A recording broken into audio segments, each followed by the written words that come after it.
के तौर पर क्या आपने कभी सुना है कि किसी कातिल ने कत्ल के बाद लाश को वो खुद लेकर शमशान जाए, उसका अंतिम संस्कार करे, अंतिम संस्कार करने के बाद अस्थियां चुनने के नाम पर खुद जाए, सबूत को मिटा दे,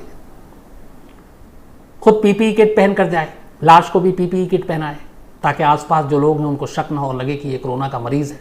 और जैसे ही पता चलता है कि ये कोरोना का मरीज़ है या कोरोना से मौत हुई है तो आम इंसान तो वैसे ही दूर भागता है, तो फिर शक की गुंजाइश भी नहीं, पकड़े जाने का खतरा भी नहीं। लेकिन ये सब कुछ हुआ इस कहानी में।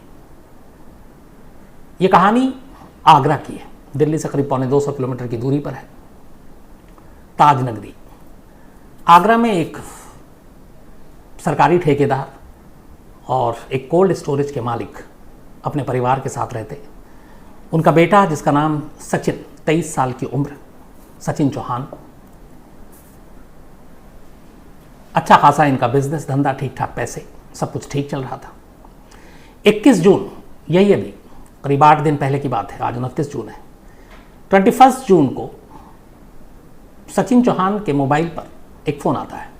दोपहर के करीब 3:30 बजे थे, वो घर पर था, घर पे माँ भी थी, पिता उसके बाहर गए हुए थे। फ़ोन उठाने के बाद वो बात करता है कुछ देर के लिए और फ़ोन रख देता है और फिर अपनी माँ से कहता है कि मैं अभी आया, मैं कुछ काम से बाहर जा रहा हूँ, और उसके बाद वो घर से निकल जाता है दोपहर करीब 3:30 बजे के आसपास। थोड़ी देर के बाद माँ को लगता है कि अब उसे आ जाना चाहिए, बट वो आए नहीं। फिर लगता है कि दोस्तों के साथ होगा। शाम हो जाती है, शाम को माँ फ़ोन करती है, फ़ोन को पिक नहीं करता। थोड़ा वक्त और गुजर जाता है, रात हो जाती है। रात को फिर माँ फ़ोन करती है, लेकिन इस बार जब रात को फ़ोन करती है तो सचिन की जगह पे उसका मोबाइल कोई और उठाता है और पूछती है माँ कि कहाँ है सचिन, घर क्यों नहीं आया? तो कहती है वो दोस्तों के साथ है। तो बोलती है कि बात तो कराओ। तो बताता है कि नहीं आंटी, उसने कुछ ज़्यादा ड्रिंक कर रखी है तो शायद नशे में है, लेकिन अभी पहुंच जाएगा। इस वक्त वो नोएडा में है। अब माँ परेशान हो जाती है कि वो तो कहकर घर से निकला और घर के कपड़े में ही निकला कि वो अभी इधर लौट कर आ रहा है, और अब ये दोस्त बता रहा है कि ये नोएडा में है। तो ये नोएडा क्यों गया, घर में बताया भी नहीं, किसी काम से गया। और नोएडा आगरा से करीब मान कर चलिए कि 150 किलोमीटर की दूरी पर है। तो माँ परेशान हो जाती है, लेकिन सामने वाले ने जब फ़ोन उठा के दिलासा दिया कि वो नोएडा में आ जाएगा, तो फिर माँ फ़ोन रखती है। फिर अपने पति को बताती है कि अभी तक जो सचिन है वो लौटा नहीं है। उसके फादर तमाम दोस्तों से बात करते हैं, पूछते हैं कि कुछ जानकारी सचिन की, कोई कुछ बताता नहीं है। और इस तरह से वक्त बीतता जाता है। रात भर इसे ढूंढते हैं, रात भर वो मिलता नहीं। अगले दिन सुबह सुबह सचिन के घर वाले जाकर पुलिस स्टेशन में रिपोर्ट लिखा देते हैं गुमशुदगी की, और वो सारी डिटेल बताते हैं कि किस तरीके से वो फ़ोन आया, उसके बाद घर से निकला। फिर लास्ट में एक कॉल, जब फ़ोन उठाया और उस बंदे ने कहा कि वो तो नोएडा में है। चूँकि एक बड़े व्यापारी के बेटे का मामला था, पुलिस ने भी फ़ौरन इसमें अपनी तेज़ी दिखाई और मामले की जांच शुरू कर दी। लेकिन सुमित का कोई सुराग नहीं मिला। वक्त बीतता जा रहा था। इसके बाद इस मामले की जांच वहाँ की स्पेशल जो ऑपरेशन ग्रुप है आगरा की, उसको दे दी गई कि भैया आप इसकी जांच कीजिए। पुलिस जांच करती रही, लेकिन सुमित का कोई सुराग नहीं मिल रहा है, सचिन का। माँ बाप भी परेशान, घर पे कोई फिरौती का फ़ोन भी नहीं आया कि लगे कि किडनैपिंग हो गई है, और पुलिस उधर लगी हुई है। इसी दौरान पुलिस को एक मुखबिर से एक इशारा मिलता है। हर लोकल पुलिस की अपनी एक मुखबिरों की एक नेटवर्क होती है, लाइन होती है। तो मुखबिर बताता है कि ये कांड जो है, ये जो मामला है, उसके जो शब्द थे वो ये थे कि ये अपने सचिन के दोस्तों का है, तो आप सचिन के दोस्तों पे नज़र रखिए, आपको सचिन का पता मिल जाएगा। मुखबिर ने पुलिस को इतना इशारा दिया। अब पुलिस ने सचिन के दोस्तों को ज़ीरो इन करना शुरू किया, उसकी लिस्ट बनाई, कौन कौन से दोस्त हैं, घर वालों से पूछा, बाकी लोगों से पूछा, तो कुछ नाम सामने आए। नाम जब सामने आए तो इसके बाद पुलिस ने अब उन दोस्तों पे नज़र रखनी शुरू की। इत्तेफाक से उनमें से एक दोस्त हर्ष खन्ना, सचिन का दोस्त था। बात संडे की है, 27। सचिन को गायब हुए अभी तक करीब 6 दिन हो चुके थे और उसका कोई सुराग नहीं मिल रहा था। तो हर्ष खन्ना 6 दिन के बाद संडे की शाम को, पुलिस बाकी दोस्तों पे नज़र रख रही थी, उस पर भी नज़र रखी कि उसी को एक्टिविटीज़ देखते हैं। उसने देखा कि वो शाम के वक्त एक मोबाइल शॉप पे पहुंचता है।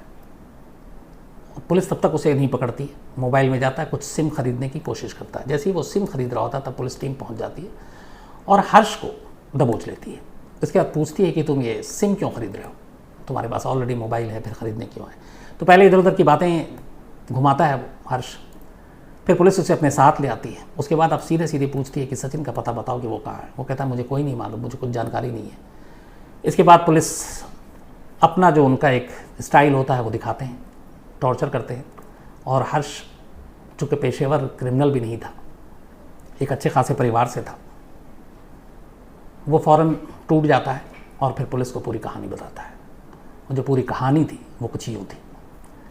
कहानी ये थी कि हर्ष से सचिन ने करीब 40 लाख रुपए अलग अलग वक्त में लिए थे और बाद में वो उसके पैसे मांग रहा था, वो उसे पैसे लौटा नहीं रहा था। हर्ष को ये पता था कि सचिन के माँ बाप के पास काफ़ी पैसे हैं। उधर पैसे जब 40 लाख मिले नहीं तो एक रोज़ अचानक उसने ये प्लान बनाया कि क्यों ना सचिन का किडनैप कर लिया जाए और इसके बाद 2 करोड़ रुपए रैंसम मांगी जाए। 2 करोड़ में से उसके 40 लाख मिल जाएंगे और बाकी आपस में बांट लेंगे। तो इसके लिए फिर उसने 4 दोस्तों को अपने साथ मिलाया, हर्ष चौहान, हैप्पी खन्ना, रिंकू और मनोज बंसल। उसने बताया कि ऐसे ऐसे मेरी प्लानिंग है और माँ बाप इसके बहुत डरपोक हैं, जैसे ही पता चलेगा कि बेटा का किडनैप हो गया वो कोई भी रकम देने को तैयार होंगे। जो उसके दोस्त थे सभी नौजवान थे, कम वक्त में ज़्यादा पैसा कमाना चाहते थे। उनको ये आइडिया पसंद आ गया, उन्होंने कहा ठीक है। अब इनमें से एक हैप्पी खन्ना था। हैप्पी खन्ना कायदे से सचिन का रिलेटिव लगता है, शायद कज़न। तो हैप्पी खन्ना ने कहा कि ठीक है, उसको यहाँ तक लाने की जिम्मेदारी मेरी है। अच्छा, दोनों के कॉमन फ्रेंड भी थे इनमें से कुछ। इसके बाद हैप्पी खन्ना ही सचिन को बुलाता है 21 तारीख को दोपहर के 3:30 बजे फ़ोन करता है और उसके बाद आगरा में ही एक जगह है जहाँ पे एक वाटर पार्क टाइप का था जो बंद है, उसका नाम है अपर्णा जल संयंत्र।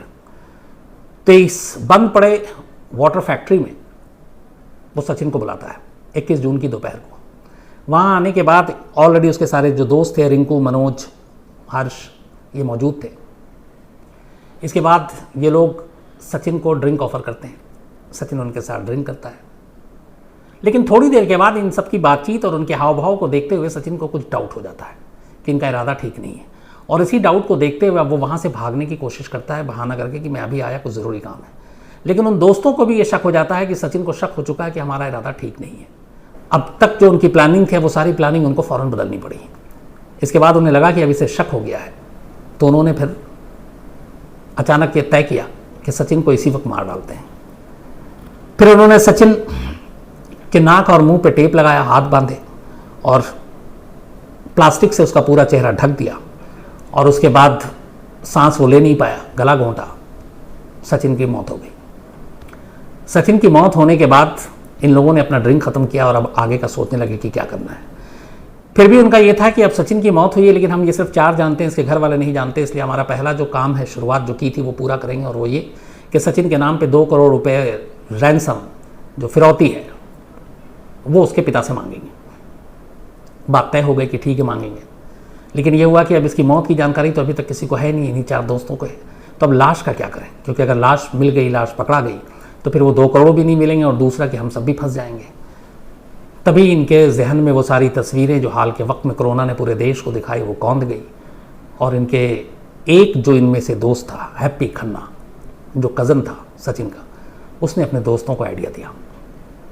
उसने कहा क्यों ना हम इस लाश को कोरोना का पेशेंट बना दें और कहीं फेंकने की बजाय, कहीं गाड़ने की बजाय, कहीं इधर उधर ले जाने की बजाय, लोगों को डाउट होगा, सीधे सीधे इसको हम लोग शमशान में ले जाकर जला देते। सारे दोस्तों को ये आइडिया बहुत पसंद आया। इसी के बाद ये लोग शहर के एक केमिकल शॉप पे जाते हैं। आगरा में एक कमला नगर इलाका है जहाँ पे दिलीप मेडिकल हॉल है। दिलीप मेडिकल हॉल में जाने के बाद ये वहाँ से ये बताते हैं कि हमारे एक रिलेटिव की कोरोना से डेथ हो गई है और उसके अंतिम संस्कार के लिए पीपीई किट चाहिए। और चूँकि अंतिम संस्कार में अकेला तो वो जाएगा नहीं, 4 लोग तो कम से कम शामिल होंगे, तो उन 4 लोगों के लिए भी पीपीई किट चाहिए। तो अंतिम संस्कार की पूरी कहानी गढ़ी गई। अब यहाँ पे ये था कि अगर वो सही नाम बता देता कि किसकी मौत हुई है तो भी पकड़ा जाना था, तो इन्होंने एक फेक नाम बताया, मेडिकल स्टोर में लिखा है पीपीई किट खरीदते वक्त, और कहा कि एक रवि शर्मा नाम का यंग लड़का है जिसकी डेथ हुई कोरोना से और अभी अभी हुई है। चूँकि उस वक्त पीपीई किट, कोरोना से मौत, ये सारी चीज़ें कोई बड़ी बात नहीं थी। अकेले आगरा में 4000 से ज़्यादा करीब रिकॉर्ड या अनरिकॉर्ड पे आप बोलें, मौत हो चुकी कोरोना की वजह से। तो वहाँ पे इस तरह से पीपी किट खरीदना, अंतिम संस्कार के लिए वहाँ पे ले जाना, ये सिर्फ आगरा नहीं पूरे देश के लिए कोई नई चीज़ नहीं रह गई थी, क्योंकि लगातार हर दिन लाशें इसी हिसाब से आ रही थी। तो मेडिकल स्टोर ने वो 5 पीपीई किट दे दी। ये 5 पीपीई किट लेकर पहुँचते हैं वापस उसी वाटर बंद पड़े जो पार्क में, और वहाँ ले जाकर सबसे पहले सचिन को पीपीई किट पहनाते हैं, उसकी बॉडी को पैक करते हैं, फिर चारों खुद पहनते हैं और फिर उस बॉडी को अर्थी पे डालते हैं, उसका भी इंतज़ाम किया। और वहाँ से अब ये लोग आगरा में एक यमुना के किनारे है बालकेश्वर घाट, या आगरा में जितने शमशान हैं उसमें शायद दूसरे नंबर पे सबसे बड़ा शमशान है, और इन्हें मालूम था कि वहाँ पे कोरोना के पेशेंट आते हैं। ये भी सारी जानकारी थी, क्योंकि कोरोना में जिस तरीके से मौत हो रही थी, लगभग ऐसा कोई इलाका मोहल्ला नहीं था जहाँ से कभी अर्थी या जनाजा ना उठाओ। तो सबको पता था कि कौन कहाँ किसको ले जा रहे हैं, किस कब्रिस्तान में ले जा रहे हैं, किस शमशान में ले जा रहे हैं। तो इन चारों को भी मालूम था बालकेश्वर घाट में कोरोना के बहुत सारे पेशेंट आ रहे हैं। इसी के बाद पीपी किट पहनकर चारों, लाश को भी पीपी किट पहनाया। अब बालकेश्वर घाट पहुँचते हैं। बालकेश्वर शमशान में जाकर ये वहाँ पे भी यही लिखाते हैं कि कोरोना से मौत हुई है, नाम रवि शर्मा है, और हम लोग अंतिम संस्कार के लिए आए। चूँकि उस वक्त हर शमशान में यही आलम था, कोई लाश का चेहरा देखना और बाकी चीज़ें आप भूल जाइए। पोस्टमार्टम रिपोर्ट और ये सब का कोई मतलब नहीं, क्योंकि कोरोना से हुई मौत का कभी पोस्टमार्टम तो होता ही नहीं है। तो शमशान में बहुत ये एक नॉर्मल चीज़ हो गई थी कि जो भी लाश आए, और ख़ासतौर पे कोरोना का है, तो उसको जितनी मतलब जल्दी हो सके आप उसका संस्कार कर दो। तो शमशान वालों ने भी इसमें कोई वो नहीं दिखाई कि कौन है क्या है। और उसी शाम 21 जून की 7:30 के बाद ये 3:30 पे निकलता, और ये सारी चीज़ें जो हो रही हैं अगले 4 से 5 घंटे में हो रही हैं। ये ले जाकर बालकेश्वर घाट शमशान में सचिन की लाश का अंतिम संस्कार कर देते हैं, एक कोरोना मरीज बताकर। अब ये सब कुछ हो गया, चारों वहाँ से वापस लौट आते हैं। वापस आने के बाद अगले दिन इन्हें अचानक एहसास होता है कि हमने लाश का तो संस्कार कर दिया, लेकिन अगर कल को डीएनए वीएनए हो गया तो उस लाश से बरामद हड्डियां और राख हमारी पोल खोल सकती हैं। आजकल सोशल मीडिया पे ये सारी चीज़ें बहुत लोगों को मालूम है कि फॉरेंसिक साइंस और ये सारी चीज़ें कैसे छोटी छोटी चीज़ों का पता लगा लेती हैं। तो ये भी सब पढ़े लिखे थे चूँकि लड़के, तो इन्हें एहसास हुआ। फिर उन्होंने कहा कि जब हम अंतिम संस्कार के लिए गए थे तो फिर हम अस्थियाँ चुनने के लिए भी जा सकते हैं, कोई शक तो करेगा नहीं, बल्कि ज़्यादा और अच्छा होगा कि वहाँ का जो शमशान का जो भी इंचार्ज है वो कहेगा हाँ ये लोग आए थे और ये लोग अगले दिन अस्थियाँ चुनने भी आए। तो अगले दिन फिर चारों पीपी किट पहनते हैं और बालकेश्वर घाट शमशान पहुँचते हैं। शमशान पहुँचने के बाद हड्डियाँ चुनते हैं, राख उठाते हैं और ले जाकर यमुना नदी में फेंक देते हैं। अब यमुना में सारे सबूत फेंक चुके थे, लगा चारों को कि अब उनका काम हो गया। लेकिन फिर तभी उनमें से एक को याद आता है कि जब पीपीई किट पहनाया था सचिन को अंतिम संस्कार के लिए शमशान ले जाने से पहले, तब उसके कपड़े तो उस पीपीई किट के अंदर रह गए थे, वो तो अंतिम संस्कार में साथ में चले गए, लेकिन उसका चप्पल वहीं छूट गया। क्योंकि 3:30 बजे जब उसे बुलाया था अचानक वो घर के ही कपड़ों में था और चप्पल पहने हुआ था। तो उन्हें लगा कि अगर उस वाटर पार्क में जो बंद पड़ा हुआ है वहाँ पर उसका चप्पल मिल गया तो ये भी एक सुराग हो सकता है। इसके बाद चारों कातिल वापस उस वाटर पार्क में पहुँचते हैं, उसका चप्पल उठाते हैं और उस चप्पल को ले जाकर भी नदी में फेंक देते हैं। उनके हिसाब से ये पूरा एक फुल प्रूफ एक मर्डर उन्होंने किया था, जिसमें कहीं पे कोई कोताही नहीं थी, कोई सबूत नहीं था। लाश का भी अंतिम संस्कार कर दिया, अस्थियाँ भी चुन के यमुना में फेंक दी और कहीं से कोई पकड़े नहीं जाएंगे। लेकिन एक मुखबिर की मुखबिरी ने इनके एक दोस्त को पुलिस के रेडार पे ले आए और उस दोस्त को पकड़ने के बाद जब पुलिस ने उससे सख्ती की तो फिर उसने सारी कहानी उगल दी। और उसी के बयान के बाद फिर बाद में ये चारों, हर्ष चौहान, हैप्पी खन्ना, रिंकू और मनोज बंसल, इनको पुलिस ने गिरफ्तार कर लिया। ये सब इस वक्त पुलिस के कब्ज़े में है। और ख़ुद पुलिस ने जब इनकी कहानी सुनी तो हैरान थी कि कैसे एक जिनका कोई क्रिमिनल बैकग्राउंड नहीं है, इन्होंने पहले कोई क्राइम नहीं किया, अच्छे खासे सारे परिवार से हैं, लेकिन उसके बावजूद एक कत्ल और कत्ल के बाद उस साजिश की जो बुनियाद रखी, सबूत को मिटाने के लिए जो इन्होंने आइडियाज़ लाए कि कैसे इसको कोरोना का नाम दिया जाए और किस तरीके से लाश को ठिकाने लगाया जाए, पुलिस भी इसको सुनकर हैरान थी। तो कुल मिलाकर इस अफसोसनाक कहानी का अंत ये है कि एक 23 साल का लड़का अपने ही दोस्तों के हाथों मारा गया, और वो 4 दोस्त जिनकी उम्र भी लगभग इतनी ही है, उन्होंने चूँकि एक ऐसा अपराध किया है जिसके लिए उन्हें कड़ी से कड़ी सज़ा होगी, तो अब शायद उनका भी जो पूरा एक फ्यूचर है वो ख़राब हो गया।